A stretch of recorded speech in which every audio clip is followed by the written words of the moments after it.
Kim Smith says, can a person sell their soul? I don't really believe that.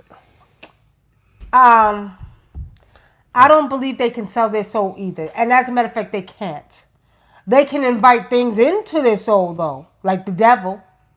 Cause I'm gonna tell y'all a story.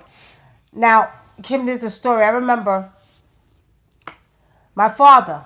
This is the American side now, not the African side. My father was an African in America. And my father was powerful. I ain't gonna say he wasn't powerful, but he did rituals. And one night I woke up and Daddy was in the kitchen with a black candle and the Bible in the dark. Whatever the hell he think he was doing, he said he was selling the soul to the devil. Okay? Now, you know, my father used to call me a crazy bitch. I'm not playing. He's a crazy bitch.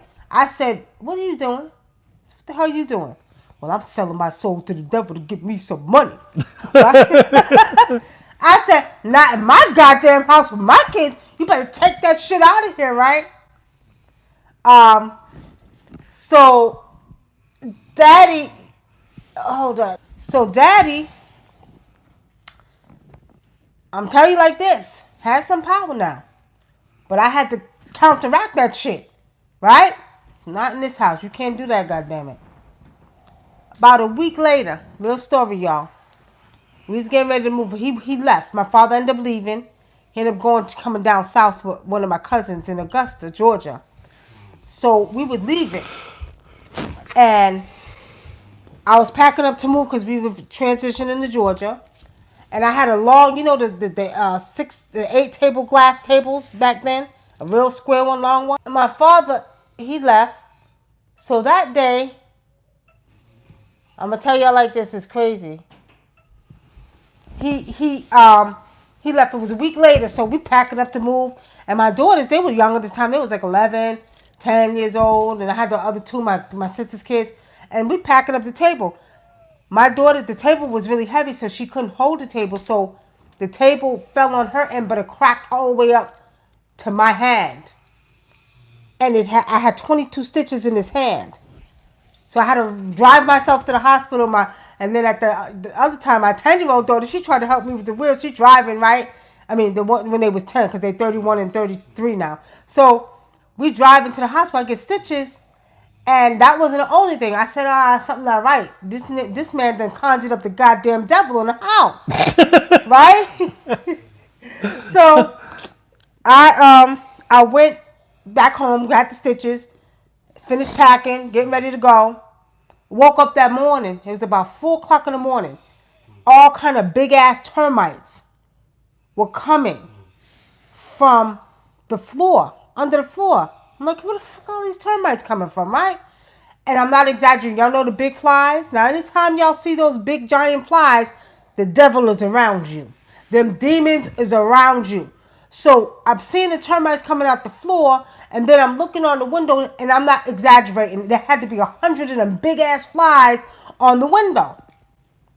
So I'm like, this nigga done called the demons up in the goddamn house. So now I got to do the extra work because this is Daddy. Daddy's powerful too, right? So this Daddy, so he got the demons all in the house, shit, trying to get the devil to come to give him some goddamn money, all kind of shit. So I had to go and try to do spiritual work to get all that shit out. But what was crazy is when we finally packed everything up, I did the work to get the house clean, get all them damn spirits out the house. When we were leaving, I had a van. And my van was fine. It worked just fine. I forgot. It was one of them Chrysler vans back then. The van wouldn't start. It was like the demons went to the van.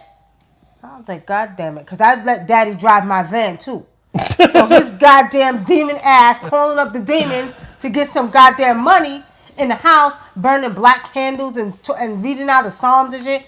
And I'm like, Daddy, what are you doing? So anyway, I had to clean up the mess. So we ended up leaving, but that's a real story. And I'm going to tell you, that's why I was telling the lady in the store today. Don't get it confused. Christians do rituals too, with the Bible and Psalms and candles and all kind of shit. Mm-hmm. The past, Speaking of that, I seen a pastor, right? I seen a pastor. This was yesterday. A pastor was on online in Africa, of course. This is what most of these. Well, I ain't gonna say most of them, but a lot of this shit be taking place. He was What? he was shaving all the women's vaginas in church, getting their hair. Say that again. He was shaving all the women's For vaginas what in reason? church. He was getting. I don't know. He said Jesus told them to shave their hair and they on their vagina. He had them pull their panties off and he shaved their vaginas. And he was shaving all of them. Shit, Jesus didn't tell him that. He told himself that his shit was getting hard on off for looking at goddamn women's vaginas. That's what he was doing.